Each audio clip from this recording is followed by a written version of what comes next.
I'm going to go over some of the key numbers from the ADDM report.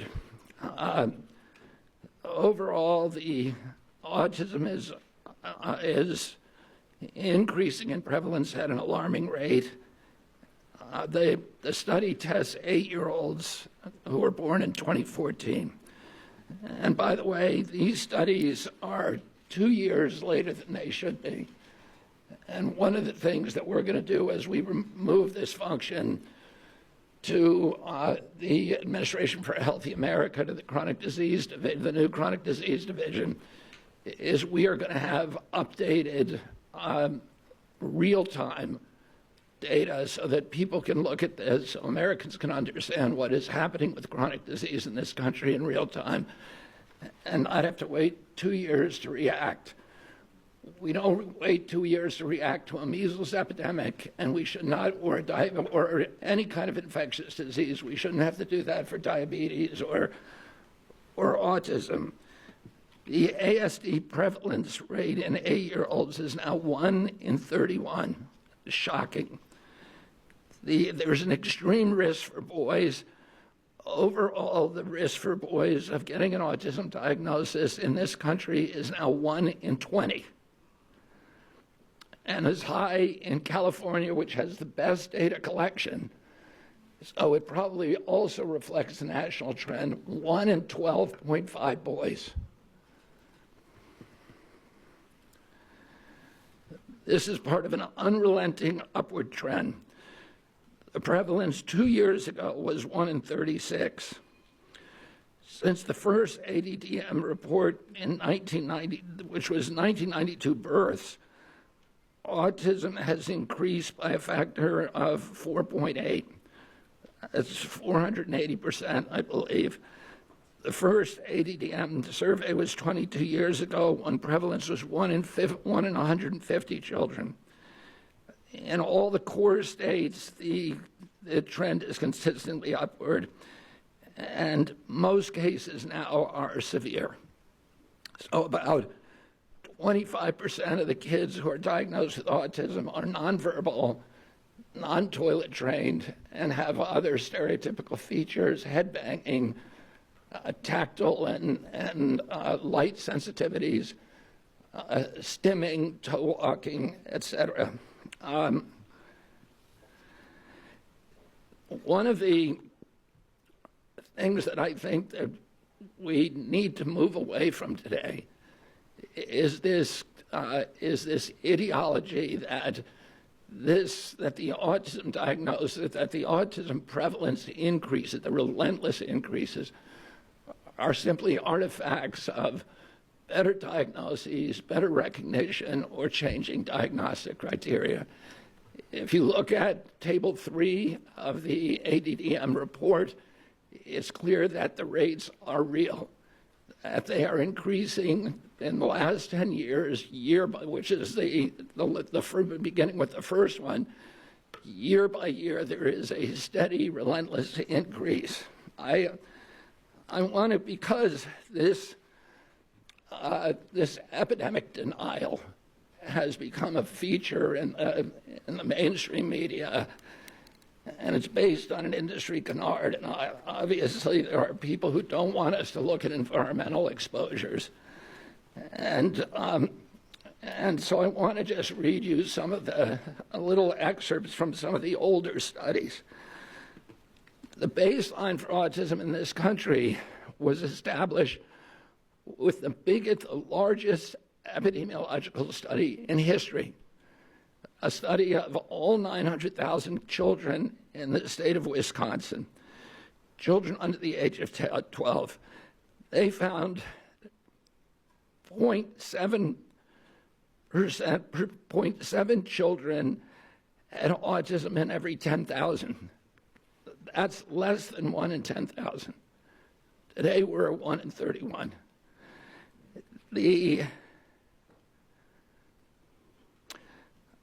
That study also confirmed the 4-to-1 male to female ratio. There were at that time just over 60 children in Wisconsin with autism. And today it's around 20,000. In 1987, there was another exhaustive study, a peer-reviewed study in North Dakota, set out to count every child in the state with a pervasive developmental disorder, including autism.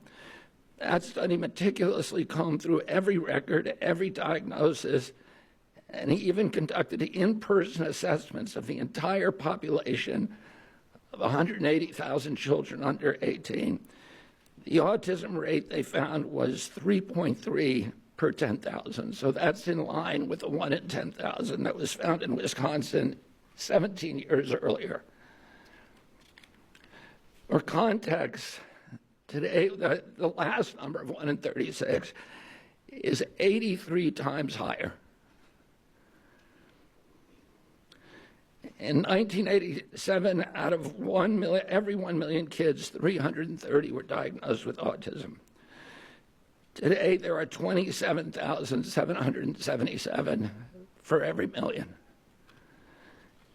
If you accept the epidemic deniers' narrative, you have to believe that researchers in North Dakota missed 98.8% of the children with autism, that thousands of profoundly disabled children were somehow invisible to doctors, teachers, parents, and even their own study.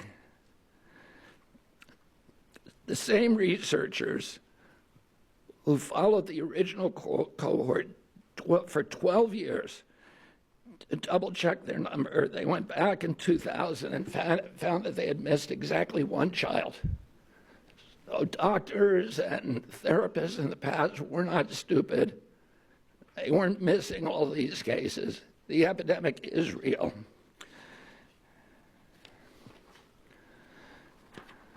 Between 1959 and 1965, researchers from 14 hospitals associated with major universities undertook the National Collaborative Perinatal Project, tracking 30,000 children from birth to age 8. This was no half-baked survey-based analysis. The study conducted 9 separate screenings covering neurology, psychology, speech, language, hearing, and visual function. Every developmental quirk, anomaly, and disorder was logged with painstaking detail. Autism, a condition characterized by profound impairments in social communication and behavior, would have stood out like a neon sign. There were 14 cases. That's 4.7 per 10,000. So we know what the historic numbers are, and we know what the numbers are today. And it's time for everybody to stop attributing this to this ideology of epidemic denial. In 2009, the California State Legislature charged the Mind Institute at UC Davis because this myth was already becoming pervasive, the myth of epidemic denial was already becoming pervasive in the mainstream media. The California legislature directed the Mind Institute at UC Davis to answer the question. And Irva Hertz-Pichotto is a highly esteemed, revered scientist, neurology, and epidemiologist, came back with a definitive answer: the epidemic is real. Only a very, very small portion of it can be changed can be charged to better recognition or better diagnostic criteria. I want to say a couple of other things. There are many, many other studies that affirm this. And instead of listening to this canard of epidemic denial, all you have to do is start reading a little science, because the answer is very clear. And this is catastrophic for our country. There's a recent study by Blaxell et al. And a team of other researchers that said that the cost of treating autism in this country by 2035, so within 10 years, will be $1 trillion a year. This is added to already astronomical healthcare costs. And then there's an individual injury. These are kids that, this is a preventable disease. We know it's an environmental exposure. It has to be. Genes do not cause epidemics. They can provide a vulnerability. You need an environmental toxin. And Irva Hertz-Pachoda pointed out that because of this mythology, that the amount of money and resources put into studying genetic causes, which is a dead end, has been historically 10 to 20 times the amount spent by NIH and other agencies to study environmental factors, to study exposures, to study external factors, and that's where we're going to find the answer. This is an individual tragedy as well. Autism destroys families. More importantly, it destroys our greatest resource, which are our children. These are children who should not be suffering like this. These are kids who, many of them were fully functional and regressed because of some environmental exposure into autism when they're 2 years old. And these are kids who will never pay taxes, they'll never hold a job, they'll never play baseball, they'll never write a poem, they'll never go out on a date. Many of them will never use a toilet unassisted. And we have to recognize we are doing this to our children, and we need to put an end to it. And I think I'm going to have Walter Zaharodny, who is the most senior researcher for this project for ADDM, and has been doing this for many years, to come up and say a little.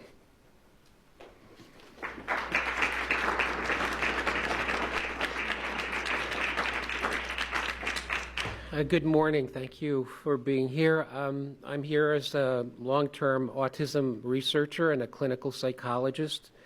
I get to wear two hats, one with patients and families, trying to help them get to a diagnosis and to interventions and treatments, but also for the last 20-plus years as the director of the New Jersey Autism Study, which is a CDC-sponsored autism surveillance system. We've monitored autism in New Jersey in concert with the Centers for Disease Control and Prevention since 2000. When we began our endeavor with CDC, we expected to do maybe 2 or 3 baseline studies to establish how many children have autism, because it was not expected that autism prevalence would increase. Other childhood disabilities, neurologic disorders do not increase or change over time. But somehow, for some reason, with autism, everything was different. Autism went from being a very unusual, rare disability, which affected, as the secretary said, 1 child in maybe 10,000, to being known in every community, every school district, every center that cares for children with disabilities. Autism is real. It's a true disability. It's not a personality quirky issue. Everything has changed for the individual with autism, and while there's a wide range of expression, it does change the family, and it does inevitably change the community and the society in which we find it.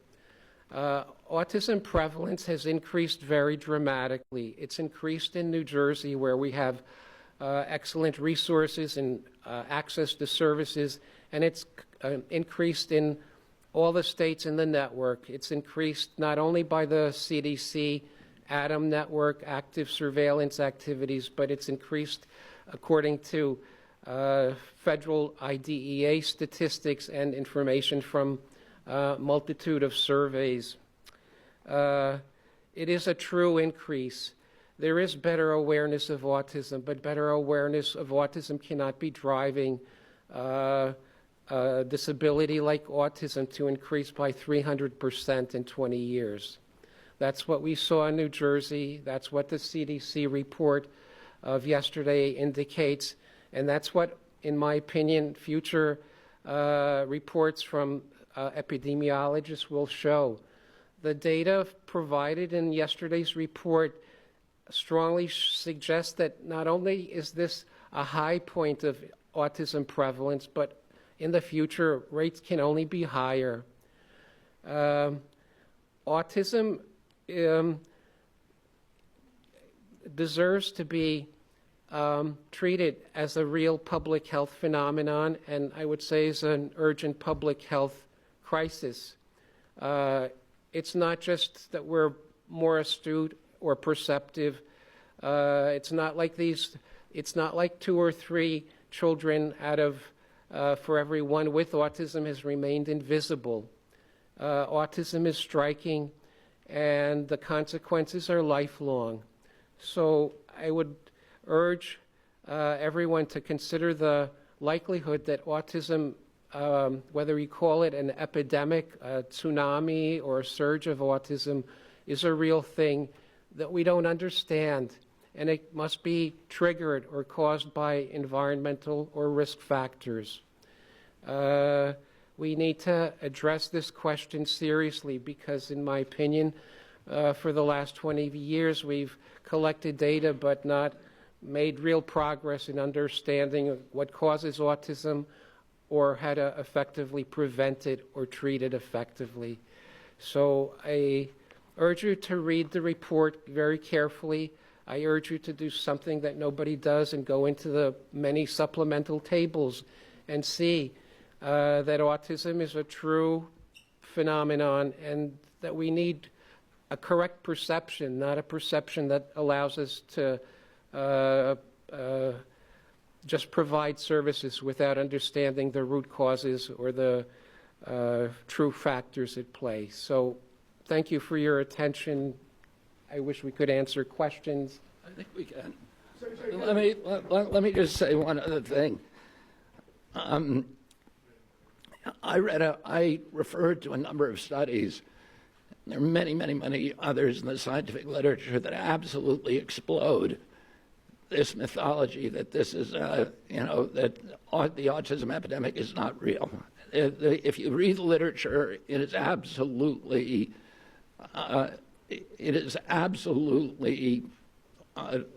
indefensible to continue to promote this. But it doesn't take you to read the literature. It just takes a little common sense. If the epidemic is an artifact, a better diagnostic criteria or better recognition, then why are we not seeing it in older people? Why is this only happening in young people? I asked Walter before we came out here, I said, have you ever seen anybody our age? I'm 71 years old with full-blown autism, head banging, nonverbal, non-toilet trained, stimming, toe walking, these other stereotypical features. Where are these people walking around the mall? You can't find them. They're not in homes. There are no homes for them. There are no institutions for them. Why are we seeing them on the street? Anybody can look around and see that this is a canard. And then you have to ask yourself, why is it so pervasive? Why has it been thrown up against us for so many years? And clearly there are industries. This is coming from an environmental toxin. And somebody made a profit by putting that environmental toxin into our air, our water, our medicines, our food. And it's to their benefit to say, to normalize it, to say, this is all normal, it's always been here. But that's not good for our country. And it's not good for the press to not be more inquisitive, to not be more skeptical. And within 3 weeks, and probably we're hoping in 2 weeks, we're going to announce a series of new studies to identify precisely what the environmental toxins are that are causing it. This has not been done before. And we're going to do it in a thorough and comprehensive way, and we're going to get back to with an answer to the American people very, very quickly. Secretary Kennedy. Great, thank you. Yeah, go ahead. Secretary Kennedy, I was not diagnosed with autism in 1994 when I initially did it. It took me 5 years to get diagnosed later. You also talked about the fact that the numbers increased with Black and Latino people, but your own study says these findings may indicate that improvements in ASD awareness, identification, and access to services and communities among Black and Latino, Hispanic, and Asian children have improved. Do you think that, are you denying that in the past Black, Latino, and AAPI people had not been diagnosed? They've been diagnosed with behavioral disorders, they've been disciplined, they've been incarcerated, and now they're finally getting the services they need. Oh yeah, and there are small slivers of the autism epidemic, maybe 10% to 25% according to the studies. Highest studies are around 25%. That can be attributed to better recognition and better diagnosis. That means 85% are still, or 75% to 80% are part of an epidemic, and that's too many. And that is what we need to redress. Walter, do you have something you'd like to add? There's better recognition of autism and better awareness because there are more children with autism, and the professionals have greater reason to learn from what their experience and to diagnose. I wish the contrary was true, but it's not like better awareness pushes something that's not there. Rather, something that's there is being recognized. Can you please say your first and last name and outlet before asking a question? Thank you.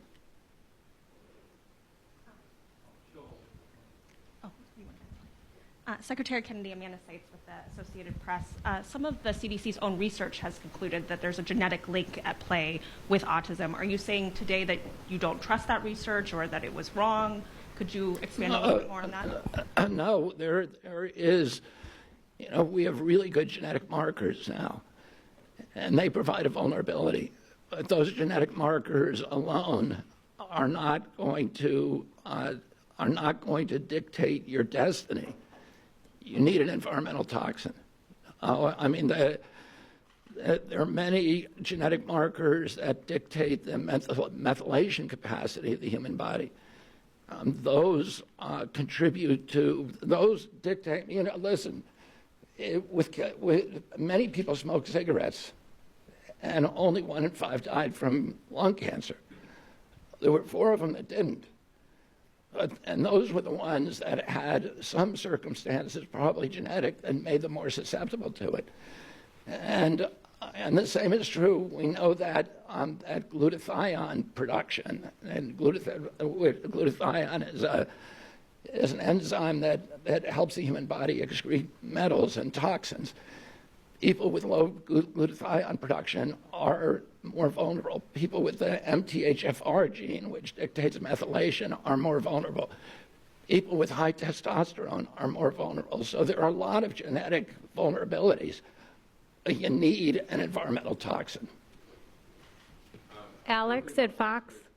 Alex. Hi, Alex Hoff, Fox News. In seeking out an environmental toxin, do you feel that if one or several are detected or put on your radar, do you think it would be the same one causing issues at both ends of the spectrum? Children who struggle with, let's say, sensory issues, all the way to those who are fully care dependent, unable to speak. Would it be the same catalyst in all of those varying conditions, you think? Well, those are the kind of studies we're going to do. And you're right, there's a spectrum of injuries, and we don't know. There are studies that look at maternal activation, so that something happens in the womb. There are studies that look at other genetic causes. The issue that we know is genes don't cause epidemics. You need an environmental toxin, and we're going to look at all the potential culprits. We're going to look at mold. We're going to look at food additives. We're going to look at pesticides. We're going to look at air and water and medicines. So we're going to look at ultrasound, because there's a timeline that something happened. In fact, Congress said to EPA, ordered EPA to tell us what year the autism epidemic began. The EPA scientists came back and said it happened in 1989. Oh, you have to find a toxin that became ubiquitous around that time period. And that affected every demographic from Cubans in Key Biscayne to Inuit in Alaska. And that affects boys at a 4-to-1 ratio as girls. There's a limited universe of those, but actually it's quite large. And, Eberhard Spichota was the one who suggested that, one of the things we have to look at is ultrasound. I don't think that that's probably a factor, but it's one of the exposures that became ubiquitous during that period. And we're going to look at all of them agnostically. We're going to find the potential exposures that increased during that time period. And then we're going to we're going to see if there is a link to this injury. Thank you. Nathan at Epic Times. I'm sorry, can I please go? No, Nathan. Nathan. Yes, Nathan Worcester with Epic Times. During that same time period of increasing autism prevalence or diagnoses, there's also been a significant increase in maternal and paternal age. Couldn't that be a significant contributor With what? beyond maternal and paternal age? Yeah, we're going to look at all of that. We're going to look at obesity in the parents. We're going to look at the age of the parents. We're going to look at diabetes in the parents. We're going to look at all of these potential exposures. And because of AI and because of the digitalization of health records and the mass of health records that are now available to us, we can do this much more quickly than has ever been done in the past. Cheyenne. This is our last question. Thank you. Do you still pledge to have answers by September, or is that going to be the beginning of this process? And are you open to following the science regardless of whether it confirms some of your expectations or not? Yeah, I mean, we're gonna follow the science no matter what it says, and we will have some of the answers by September. It's going to be an evolving process. We're going to issue grants the way that it's always done to university researchers and others. We're going to remove the taboo. People will know they can research and they can follow the science no matter what it says without any kind of fear that they're going to be censored, that they're going to be gaslighted, that they're going to be silenced, they're going to be defunded, delicensed, and we're going to give them permission to do this research. And then we're going to open it up to the research community, and we're going to task them with certain outcomes, and we're going to have them come and bid on how to do the research. This is all being run by Jay Bhattacharya and I think Martin Koldorf may be also working on this on designing the grant proposals. So it's going to be done by credible scientists, by the most credible scientists from all over the world, and we're going to do it very, very quickly.